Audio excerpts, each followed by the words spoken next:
Hello, and welcome to Module 8, which is Choose Your Own Adventure Day, or week. Okay, so I've talked to several of you about who aren't coming to the conference about what you want to do. If you need assistance, if you need help, reach out, let me know. But the plan is this. My worry is not that you're not going to have stuff to show me for the Choose Your Own Adventure, or that you're going to not jump through specific hoops. I don't want you to feel like you're missing out on something that you paid for, which is content in this class. So what I would ideally like is for you to be able to investigate an area that's going to be useful to you, or create something that's going to be useful for you, or develop something. So if you are having a hard time with that, just email me in Canvas. I sent out some resources to people who had mentioned they might need them. I just don't want anyone to feel like they're being left behind. Speaking of left behind, everyone who didn't fill out the survey that I need, well, for this week, but more importantly, for the last 2 weeks, for the online public access catalog modules, where you do need to be paired up. I need you to fill out that form. So make sure you do that. I emailed you with a link. Okay, for this week, hopefully, well, I'll see many of you at the conference, and we'll have, I think Salem State has a table, but also during the lunches, there are going to be like table talk topics, and there's going to be a Salem State table. So please feel free to come by and say hi. Those of you who are going to the conference, so the big assignment, I mean, it's discussion, regular discussion, but also the blog assignment, you have until midnight on Tuesday to get the blog in. So if you are attending the conference, just recap what you saw. What we'd like to do is have, as many of the modules, I forget what they're called, like the talks, the groups, the sessions, as many of those as possible. We'd like to have them written up. Just write a little paragraph about what it was, how you liked it, etc. And then post those on your blog so that you have them for access, but then repost them into the discussion so that everybody else can have a look. Same thing with your own adventure things. Put your trajectory in your blog, but then also in the discussion, talk about what you found. All right, so I am about to start grading your position papers, and I'm so excited. That's my plan for today. And I really love those because it's really fun to sort of get a deep dive into what you're thinking. So you will be getting feedback on your papers, the blog and the discussion. I'm going to give you your feed, though the blogs are, for you. They're not for feedback, but the discussion, just the things that I came across so that you can see what the other group is talking about. And a lot of it, much of it was similar. There was a really good point about role-playing games as a way to engage kids and research. Somebody's spouse does a whole project, which sounded amazing. Somebody mentioned, and I wrote the quote, everybody, all teens are going to have an unfortunate events in their timeline. And talked about how social media can be isolating. Also, how we need to remind kids that it's forever, that things stay out there.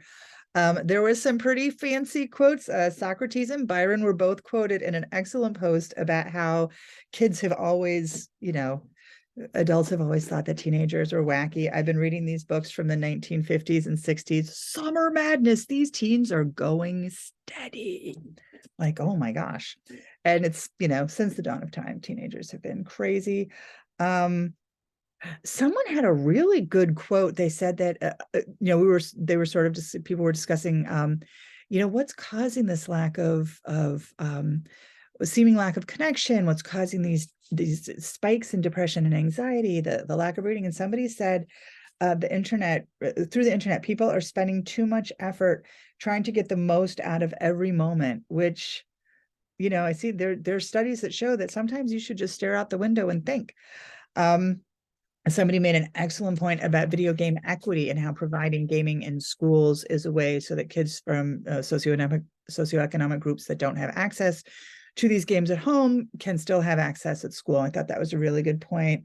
Also, somebody talked about video game club as a safe space. I mean, we call it the Nerd Herd. Thursdays in my library, it is wild. And these are kids who don't socialize easily, and they have so much fun in it. The games really do bring them together in a physical space in a way that they don't often have opportunities for. So the other group talked about the importance of looking at both sides. You have to be aware that there are some dangers to social media and gaming, but also benefits, and balance in general in all these things is important. Teens are striving for connection through social media, which I thought was a nice point. Somebody said it's not, they're not addicted to the device itself, they're addicted to the connection that they find through it, which I thought was really interesting. Somebody brought up The Social Dilemma, which is a fascinating movie, and how, social media essentially was created to get you to keep coming back. Wow, I cannot even read my own writing. Oh, somebody made a point about how their kid uses Snapchat and TikTok. Snapchat is to connect with their friends. TikTok is to find funny, entertaining stuff, as opposed to, dare I say, people my age who are going through Instagram and Facebook and are looking at comparisons, like somebody's life that looks so perfect when my life is, not. There is generationally, maybe the kids are learning to use it more as a tool that benefits them, as opposed to something that is making them feel bad. Does social media just make depression and anxiety easier to see? And I have had this discussion with family members, as far as, a lot of social justice issues and political issues, like, has the divisiveness, you look at the 60s, and the political divisiveness of the 60s was completely toxic, not unlike the political divisiveness today, but it wasn't as visual all the time. It wasn't in everybody's face. Interesting point about being, oh yeah, the whole being left out of the trip to the mall. This whole discussion, which, wow, did that give me flashbacks to 10th grade. If you're being left out and you're seeing it happen on social media instantaneously, is that worse than hearing about it in school later? And I mean, that sounds terrible, but then somebody brought up the point that, yeah, but then it gives you a chance to, like, put on your game face when you get back to school. So when it comes up, you're like, oh yeah, I saw that. Oh, I had another really interesting thing that I was doing at the time. Comments. Oh yeah, comments and connections. Like, I try not to read the comments, but sometimes I can't help myself. And kids do, feel like comments are more a part of the experience, maybe. Call waiting. There was a throwback to somebody's parents. They were just on the phone for 4 hours every day. So finally the parents just put a jack in their room and got call waiting and just hoped for the best. What I took away from everything, it is our job to teach healthy habits in this area. Those of you who are going to the conference, Ariel Dagan, he's speaking about a school-wide program he did about this that should be really interesting. All right, so there's the discussion feedback. Hopefully everybody's got a beat on what they're doing next week. Please do reach out via email if you have any questions for me. And I'll see some of you the week from tomorrow. All right, happy Module 8. Bye.